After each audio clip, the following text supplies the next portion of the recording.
গিয়ে পুরুষের দিকে আকৃষ্ট হয়েছে, লা ইয়াদখুলুল জান্নাহ, ও জান্নাতে যাবে না, ও জান্নাতে যাবে না, ও তো জান্নাতে যাবে না, যাবেই না। ওয়ালা ইয়াজিদনা ফিহা, সে জান্নাতের গন্ধ পাবে না। হাইনা রিহা তুজাদু মিন মাসরাতি কাদা ওয়া কাদা, এই জান্নাতের গন্ধ পাওয়া যায় 1 বছরের দূরত্ব পথ থেকে। এটা জান্নাত। এখানে একটা দ্রুতগামী ঘোড়া দৌড়াতে আরম্ভ করেছে। 1 বছর দৌড়িয়ে যত পথ যাবে, ওই পথের মাথাতে যদি কেউ দাঁড়াই, তাহলে ও জান্নাতের গন্ধ পাবে। তোমার বোন জান্নাতে তো যাবে না, যাবে না, জান্নাতের গন্ধ পাবে না। বলে রাখলাম আমি অনুবাদক। আজকেই তোমার বোনকে সিদ্ধান্ত পরিবর্তন করতে বলো, তওবা করে পোশাক পরিবর্তন করে আল্লাহকে ভয় করতে বলো। সম্মানিত উপস্থিতি, বলছিলাম মহান আল্লাহ বলেন, ওয়ালা তাকরাবুজ জিনা, পৃথিবীর মানুষ তোমরা জেনার নিকটে যায় না। ইন্নাহু কানা ফাহিশা, নিশ্চয় জেনা অশ্লীল, অপছন্দ কাজ। ওয়াসাআ সাবিলা, অতীব খারাপ। এই পথ অতীব জঘন্য, এই পথ অতীব খারাপ। শুনুন, কোন পাপকে আল্লাহ এভাবে উল্লেখ করেননি। জেনাকে এইভাবে বলছেন কেন? একদা আবু যার গেফারি রাদিয়াল্লাহু তাআলা আনহু বলেন যে আল্লাহর নবী বললেন, যে ব্যক্তি লা ইলাহা ইল্লাল্লাহ বলবে সে জান্নাতে যাবে। তখন আবু যার গেফারি বলছেন, চুরি করলে জেনা করলেও যাবে? তখন আল্লাহ রাসূল বলছেন, চুরি করলে জেনা করলেও যাবে। আল্লাহ আবু যার গেফারি বলছেন, চুরি করলে জেনা করলেও যাবে? আল্লাহ রাসূল বলছেন, চুরি করলে জেনা করলেও যাবে। আবার আবু যার গেফারি বলছেন, চুরি করলে জেনা করলেও যাবে? আল্লাহ রাসূল বলছেন, চুরি করলে জেনা করলেও যাবে। এই আবু যার গেফারি, তোমার নাক ধুলোই ধূসরিত হোক, আমি যা বলছি সেটাই চূড়ান্ত। শুনুন, জেনা সিরিয়ালে 5 নম্বর পাপ।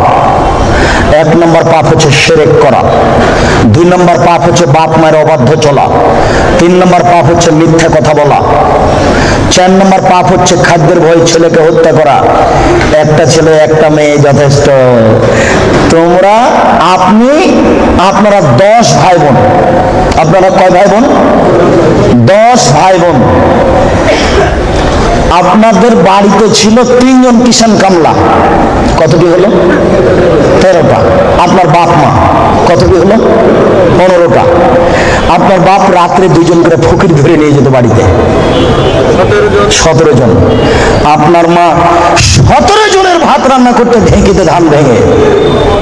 কোনোদিন আপনার মা ভারী মনে করেনি, কোনোদিন ভারী মনে করেনি। 17 জনের ভাত রান্না করতে ঢেঁকিতে ধান ভেঙে। এটা ঢাকা শহর।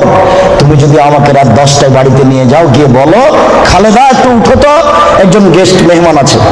তুমি রাত্রে মেহমান নিয়েছো, কি এগুলো সব ঝামেলা পাকাও?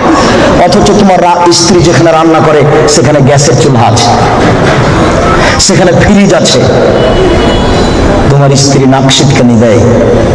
তোমার মা যেদিন ভাত রান্না করছিল, চাঁপাই নবগঞ্জের ভাষা, চুলার উপর থেকে ছাই সরিয়ে সরিয়ে সরিয়ে ভিতর থেকে আগুন নিয়ে খড়ির মধ্যে দিয়ে ফোঁক দিয়ে দিয়ে আগুন জ্বালিয়েছিল। সেদিন ম্যাচ ছিল না বাড়িতে। তারপরে তোমার মা কোনোদিন ভারী মনে করেনি। আজকে যখন তুমি বলেছ, খালেদা একটু উঠো তো, মেহমান আছে, চটে গেছে, তখন তোমার মার বয়স 80 বছর। তোমার মা চট করে বলছে, থাক বাবাটা, থাক, বৌমাকে উঠাস না, আমি তরকারি বাটি গরম করে দিচ্ছি, থাক বাবা, থাক, উঠাস না। এই কথা আপনার মা বলে এখনো। আমি মনে হয় কথা বুঝাতে পারছি না।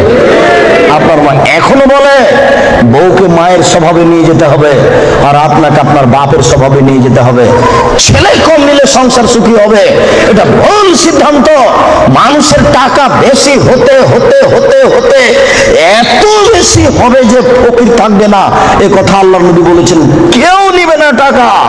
লালবাগে 20 বছর পূর্বে যত টাকা ছিল, আজকে তার চেয়ে কম না বেশি? 20 বছর পরে আরো কত টাকা বেশি হবে কেউ জানে না। আল্লাহর নবী বলেছেন, একটা গাভীর দুধ খাবে একটা গ্রাম, আর একটা ডালিম খাবে একটা বংশ।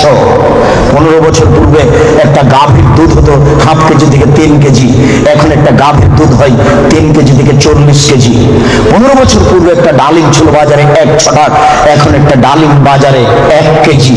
15 বছরের মধ্যে যদি 3 কেজি থেকে 40 কেজি হতে পারে, 50 বছর পরে একটা গাভী কত দুধ দিবে এ কথা মানুষ জানে না। আপনাকে আমি কি দিয়ে বুঝাই? আল্লাহ নবী বলেছেন, একটা গাভীর দুধ খাবে একটা গ্রাম, একটা গ্রামে 50,000 মানুষ থাকতে পারে। 1,01,00,000 মানুষ থাকতে পারে, একটা গাভীর দুধ খাবে একটা গ্রাম। বলছিলাম 3 নম্বর পাপ হলো, 4 নম্বর পাপ হলো ছেলেকে হত্যা করা, মেরে ফেলা। 5 নম্বর পাপ হলো জেনা। আবু যর গেফারি কেন বলছেন না বাপ মাকে গালি দিলেও জান্নাতে যাবে? এই কথা কেন বলছেন না? মাকে মারলেও জান্নাতে যাবে? এই কথা কেন বলছেন না? বারবার কেন বলছেন জেনা করলেও যাবে, চুরি করলেও যাবে? শুনুন, ঘরে ঘরে জেনা হচ্ছে এই কথা ঠিক, এরপরেও জেনার বাস্তবতা এত খারাপ।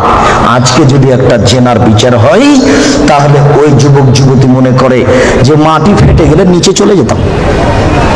অথচ মাকে গালি দিলে মানুষ এত অপমান হয় না। বুঝাতে পারলাম না? শিরক করলে মানুষ এত অপমান হয় না। এই কারণে আল্লাহ তাআলা বলছেন জেনার পথটি অতীব খারাপ, জেনার পথটি অতীব জঘন্য।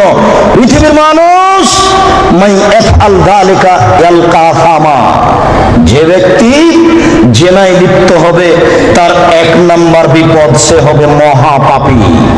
2, ইজাফলাহুল আযাবু ইয়াউমাল কিয়ামা, যে ব্যক্তি জেনায় লিপ্ত হবে বিচারে তার শাস্তি দ্বিগুণ শতগুণ বেশি হয়ে যাবে। 3, ওয়ায়াখলুদ ফীহি মুহানা, সে চিরদিন জাহান্নামে থাকবে অপমান অবস্থায়। শুনুন, জেনায় লিপ্ত হলে 3টে বিপদ আছে। 1, সে হবে মহাপাপী। 2, বিচারের মাঠে তার শাস্তি দ্বিগুণ শতগুণ বেড়ে যাবে। 3, সে চিরদিন জাহান্নামে থাকবে। মহান আল্লাহ বলেন